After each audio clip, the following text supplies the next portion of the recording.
টাকা দিচ্ছে।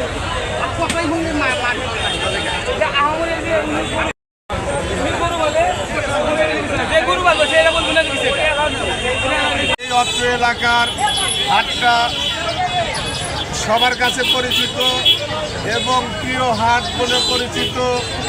সেই হাট কিছু কিছু কুচক্রী মহল এই হাটটাকে বন্ধ করার পায়তারা করছে।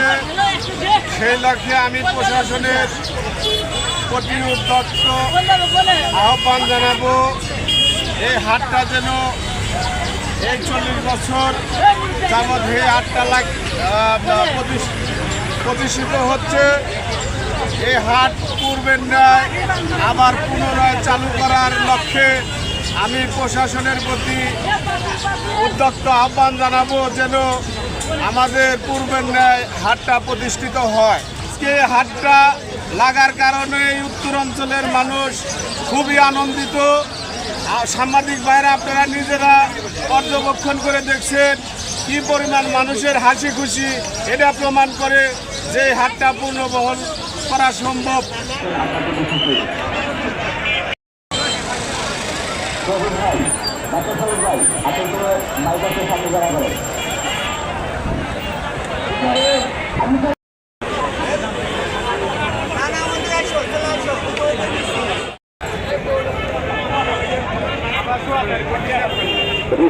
একটা ঘটনার জন্য হাটটা প্রায় দীর্ঘদিন যাবৎ বন্ধ ছিল। তো আমরা আমাদের দলের পক্ষ থেকে আমাদের সিরাজগঞ্জের অভিভাবক, আমাদের সিরাজগঞ্জ জেলার মাননীয় মন্ত্রী ইকবাল হাসান মাহমুদ টুকু, ওনার পরামর্শে হাটটা আমরা নতুনভাবে চালু করার জন্য উদ্যোগ গ্রহণ করি। তা আমরা সেভাবে সফল হই ইনশাল্লাহ। তো এই হাটটা হচ্ছে আসন্ন যে পবিত্র ঈদুল আজহা সেই উপলক্ষে কোরবানির পশুর হাট। তো আমরা চেষ্টা করবো এই হাটটা যাতে আগামীতে নিয়মিত হয় সেই বিষয়ে আমাদের মন্ত্রী মহোদয়ের সুদৃষ্টি কামনা করি। পাশাপাশি আমাদের যে সিরাজগঞ্জ জেলার যে দায়িত্বের জেলা প্রশাসক ইউনো মহোদয়, ওনাদেরও সুদৃষ্টি কামনা করি যে হাটটার দিকে সুদৃষ্টি দেওয়া, হাটটা যাতে স্থায়ী করা হয়।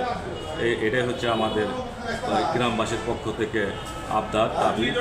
পাশাপাশি হচ্ছে এই হাটটা আপনারা দেখতে পাচ্ছেন, এখানে নির্বিচ্ছিন্ন বিশৃঙ্খলা যাতে না হয় সেই দিকে আমরা খেয়াল রেখে পর্যাপ্ত পরিমাণ আমরা ভলেন্টিয়ার মোতায়েন করেছি।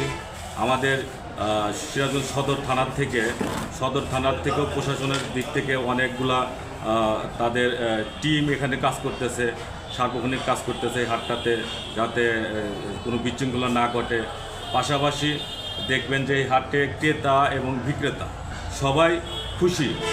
একটা বিষয় হইতেছে যে এই হাটে সবাই তারা বিক্রিও করতেছে খুশির সাথে, ক্রয়ও করতেছে খুশির সাথে। তাই কারণ বাজেটটা এখানে সীমিত এবং ওই রকম আহামারি বাজেট না যে হাই হয়ে যাচ্ছে তাও না, কেউ বাড়াই দিচ্ছে চাও না। এবং আপনারা হাটের ভিতরে ঘুরে দেখছেন অবশ্যই যে পরিবেশটা অত্যন্ত মনোরম এবং সুশৃঙ্খল।